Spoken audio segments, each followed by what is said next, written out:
magandang hapon po sa inyo mga kababayan at binabati po kayo ng Merry Christmas po sa lahat po.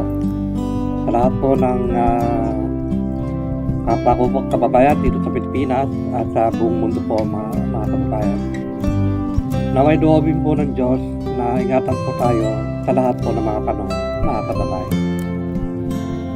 Ito po ay episode number 50 mga kababayan. Ay yung final resolution po na ginawa po ng COMELEC sa akin na ako po ay tuluyan ng denied. So ibig sabihin po hindi na po ako makakatakbo pa sa susunod na halalan po for senatorial 2025. May pag-asa pa naman po sa dito po sa Supreme Court, kaya lang nung nalaman ko ang gastos, since yun po ay en banc, so bawat justices o 15 copies po yun, so bibigyan nyo po ng kopya yun, yung 15 justices. Ang bawat kopya po yung sa akin naglalaman po yun ng almost 100 na pages o mahigit. So isa-xerox nyo yun into 15 copies mga kababayan. At the same time, yung filing fee po na almost 20,000 I think ay yun po ang babayaran during the filing ng petition for mapakinggan uli yung aking panig, yung argumento na ginawa ko doon sa COMELEC mga kababayan. Malaki po ang chance na mapakinggan po tayo at paboran po ng Supreme Court sa dahilan ng hindi po pinansin o pinakinggan ng COMELEC ang ating ginawang answer cum memorandum para doon sa ginawa po nilang motu proprio petition at yung kanilang ginawa rin pong omnibus resolution na gumawa po tayo o sinagot po natin yun ng verified answer, hindi rin po yun binasa o pinakinggan mga kababayan. So yun po sana ang ilalaban natin sa Supreme Court para i-dismiss po in the whole process na ginawa sa akin ng COMELEC at ilista ko sa final listing po ng senatorial 2025 mga kababayan. So kung ano pa man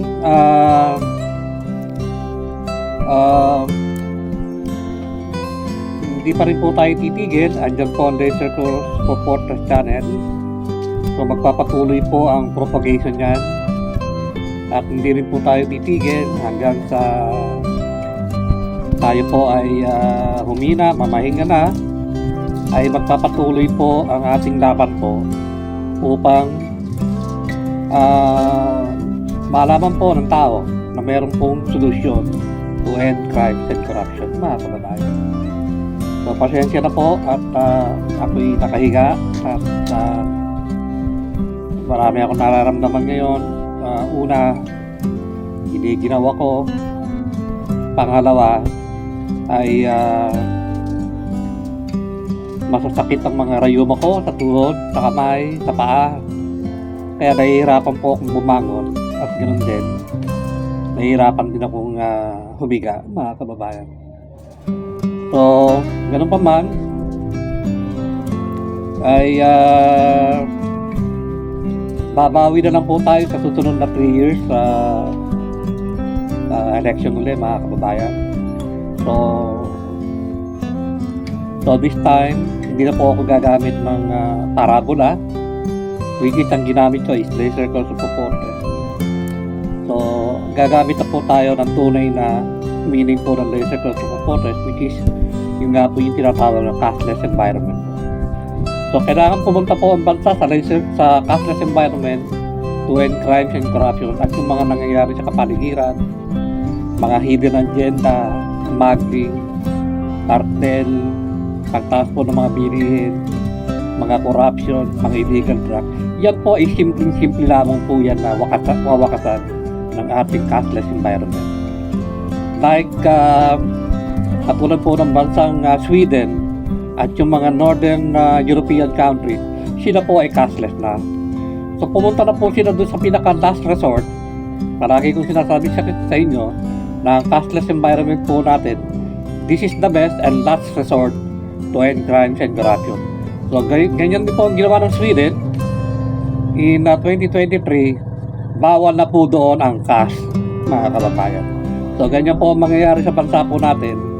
Bawal na po ang cash once na tayo po ay makalusot sa in the future po sa ating political lakarin, mga kababayan. So ngayon, ulitin ko po mga kababayan, Merry Christmas po sa ating po lahat. Ingat po tayo lahat, mga kababayan. Salamat.